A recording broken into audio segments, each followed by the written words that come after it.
But under the Lisbon Treaty, the final decider of what our rights are in all the vast area covered by European Union law would be the European Court of Justice in Luxembourg.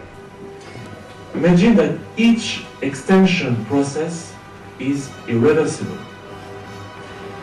Imagine that the laws enacted by this central, huge, non-elected power gradually replace all your previous laws. But we have a rule on privacy to our religion. It's illegal under the Lisbon Treaty. Even religion is a question touched by the Constitution and the Lisbon Treaty in the same way. We could actually make us real citizens for the first time of another state of the European Union, in addition to being Irish citizens.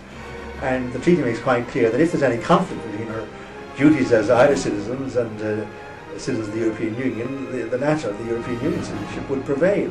And the German influence in the Council will double from 8 to 16%. Because we will vote in the Council after the number of citizens. You should not only fear qualified majority votes in the Council, you should also fear, for instance, the court in Luxembourg. They can then use the extended areas of cooperation to make it their way. Let me give you a new example. 18th of December 2007, just before Christmas, the court in Luxembourg took a very important and far-reaching decision in the so-called Laval case. A Latvian company went to Sweden, built a school with Latvian salaries. The trade unions in Sweden were not against foreigners coming, helping to build a school, but they insisted that those who come should go for a Swedish salary when they work in Sweden.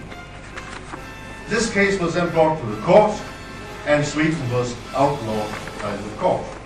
So it's now legal in Ireland, and the Constitution, this treaty, will legalize it formally by approving the verdicts, the existing verdicts. It's now legal for foreign companies to come to Ireland with foreign labor and give them the salary they deserve at home in Latvia at home.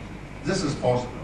If you have a minimum salary as you have in Ireland, €8 or something like that, then you can force them to pay the €8 as a minimum salary. But you cannot force them to pay the normal salary. And then there are two consequences. They come and take your jobs because they're cheaper. Or they come and have a lower salary, and you can keep your job by lowering your own salary.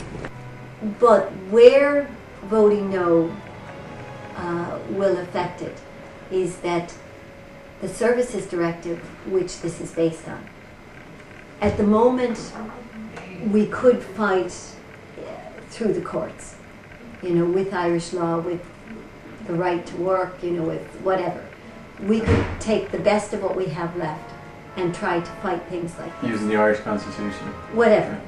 And so once it's completely superseded, then we're just completely at the mercy of the Services Directive and this judgment that defines it. But I think Bertie Ahern or others who are actually talking about the treaty aren't actually giving the facts of the matter. They talk in very broad terms about you'll be badly affected, or you want to make a bigger and a better EU. But in fact, if you actually look at the specific proposals in the Treaty of Lisbon, which is the EU Constitution renamed, the package, specific proposals are very much against our interests. Do we want to abolish the veto in 60 more areas?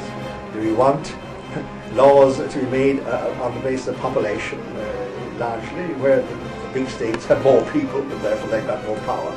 Do we want to be without an EU Commissioner for 5 years out of every 15? How is that in our interest? Do we want to give the EU the right to decide our rights?